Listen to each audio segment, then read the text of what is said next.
Hi, welcome back to Gold Standard Machine and Restorations. I'm Brian, and thanks for joining me. We're going to do an update really quick on the 64 F100. Hot August Nights is right around the corner, and we still got a lot of work to do. Ran into a couple of problems with a few things, but worked them out. We're good to go. I'm probably 2 or 3 days out before I'm driving it and then giving it back to our client. So we're just going to do kind of an uncut overview of the truck, of what's been done and where we're at on it. The rear differential does need to be rebuilt. That's kind of why I'm a couple of days out on getting it done. It's got a Ford 9-inch. They're pretty straightforward.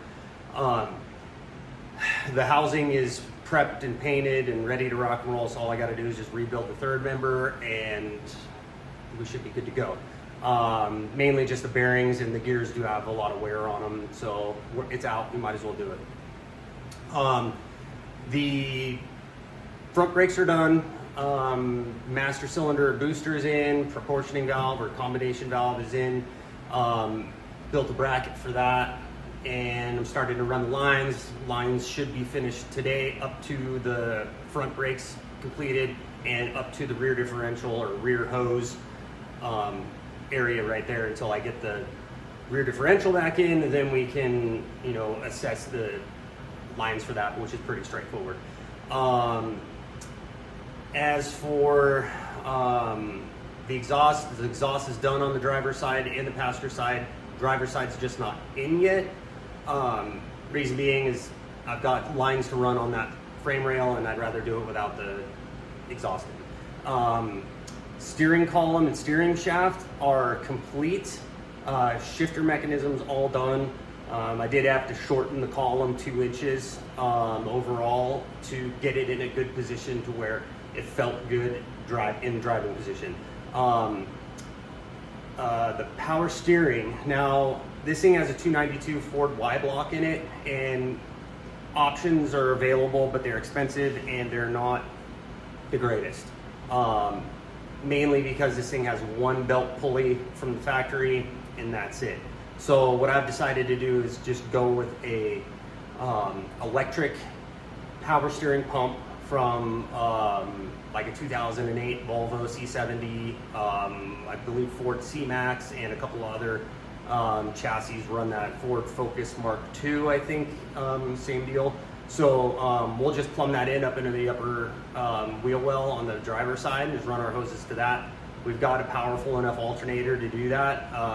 That's kind of one of the things that still needs to be done, but we've got the alternator to do that, even with the electric AC. That's going in after Hot August Nights. As for the seat and AC, that stuff's going to go in after as well. Just, we're running out of time and kicking my ass, but we're moving along, so, but let me kind of get the camera on my hands and we'll kind of go over this and check it out. All right, so here we are at the engine compartment. Brake booster and master in. I just used a Corvette style master and booster and combination valve. They're just actually really good. Built this nice bracket to hold the combo valve. Comes off of the master cylinder mount. All the lines are double flared, so they're folded in and then flared out. I don't use a single flaring tool. It's garbage, they'll leak.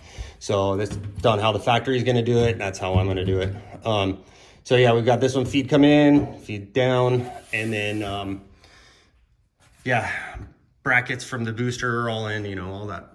The pedal stuff's all done too. So, but I got the brakes in, steering arms, new springs. I still need to trim the U-bolts and stuff. Shocks are gonna go in today after I get the lines all ran. Still gotta bend this one and trim it and get it all fit up really well. So, but yeah, hose mounts are done. The factory used a screw on. It went through here. I prefer this style. It's more serviceable, I guess. So I went ahead and used that one. Steering box is in. Rag joint is replaced with the universal joint. The thing with this steering box is kind of weird. So on the Ford, the box was on the other side of the center point of this gear, right? So it was actually further down, and the way that it came up, the column and box were all one unit. So the way that it came up and through the firewall was a little, basically where my hand is here, kind of at a different angle. So what I did was, let me come around here real quick. So this column drop here from the factory is really, really long. I mean, it's probably that long from the factory, okay? So what I did was I ended up trimming the floor pan up to clear for the column. And then as for the shifter mech, what I did was all I had to do was extend the arms that go to the column, right? We didn't change anything there besides the length on them. I don't have the new wheel in. The wheel's gonna get painted today actually too, so, and the column. But yeah, everything is in operation. It's not bolted in completely right now, but that's all done. It's a really nice seating position. So it's actually better than it was from the factory. Like I was saying, it came in a little bit out of a different angle. And so it was really close to your legs. I mean, this even seems close, but it was even worse. So once we get this new steering wheel in, which is smaller, it feels really, really nice. So, yeah, and I'm average size, 5'8", 5'9". So real quick on the power steering and alternator air conditioning. So the reason why we're not going to use a traditional belt-driven power steering pump assembly and AC system is really this 292. There's options for this pulley. We won't be able to get one in time for, I mean, it'd be 2-3 weeks out. I tried to find some when I got the truck in here and had no luck. So we got to get a water pump pulley, a shorter extension for the water pump and fan, another crank pulley, swap that out.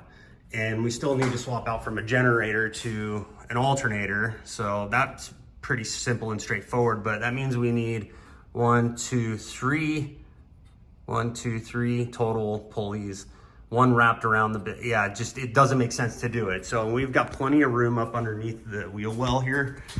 So what we're gonna do is we'll probably run the power steering pump right next to the box, right? And then on the other side, we'll run the air conditioning, which is gonna be great. We'll rubber mount them, and that's gonna be so much better. We've got a 250 amp alternator going in here, so that is more than enough. That power steering pump is, believe it's 40 to 100 amp maximum. So that means if you're buried all the way to the lock on the steering wheel, it's gonna pull 100 amps.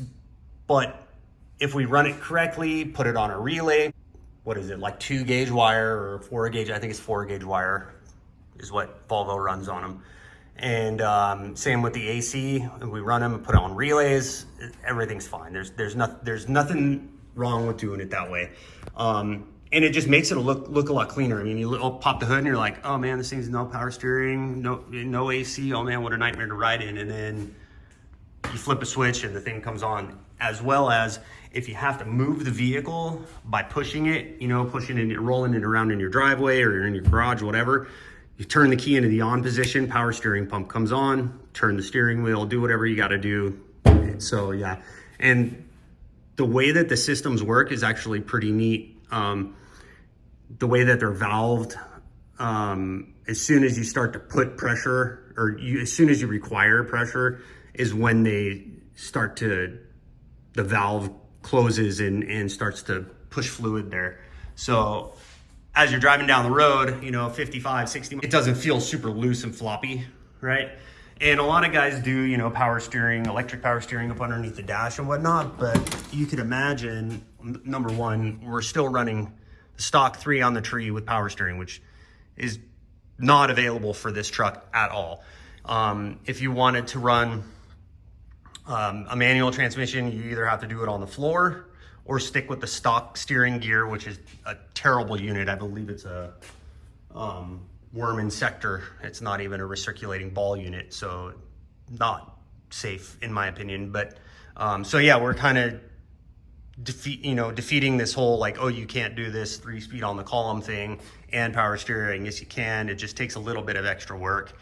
Yeah, I had to rebuild the inside of the mechanism down here. I shortened the, column, and I shortened it up in here.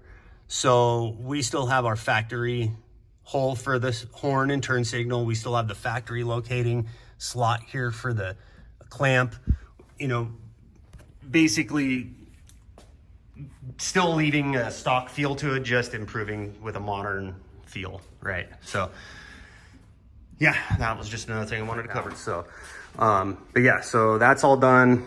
Gonna run the lines today. Like I said, brakes are done, hoses are mounted.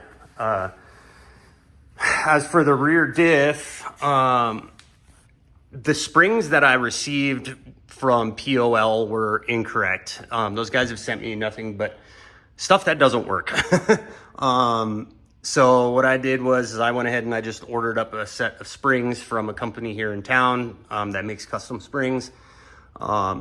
And that's what we're gonna go with. So we are gonna lose this lower spring, the flat one for the overload. We don't need it. Be using it as a, just a vehicle to show at car shows and whatnot. So, but yeah, this is how the exhaust is gonna come out. Nice pencil tip, 2-inch stainless steel all the way through. So running some 30-inch Smithies. So, but yeah, moving along. I've got a few things left yet to do today, but get the clutch mechanism and stuff in there and get all that stuff painted. But yeah, we're kind of moving along here, and we should be firing this thing up here pretty shortly. So anyways, thanks for joining us.